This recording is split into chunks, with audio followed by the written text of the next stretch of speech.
hola lapho XYZ Beats lo bafethu as we know ukuthi kune lockdown cypher KZN lockdown cypher le host wawuzakwe for ama rappers ukuthi nikwazi ukuveza italent umuntu mayisekhaya angahlali ngenze lutho yebo lonto le. So we are thinking ukuthi why not singasebenzisi le talent engaphelele emoyeni bafethu.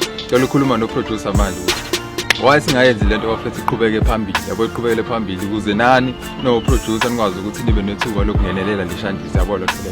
So why not singasenda ama beats sebenzisane nje senda ama beats senda 1 noma senda 2 beats yabo and then kusenda bomb rapper but phinde bangene lapha kwi lockdown but this time ibe mixtape yabo sithathe wona lama rapper lawa akwi lockdown side sifake wona kube mixtape ye lockdown. Why not singayenzi lonto bafethu we hoping ukuthi masingayenzi into kanjalo wonke umuntu angathola i platform yabo lonto le showcase.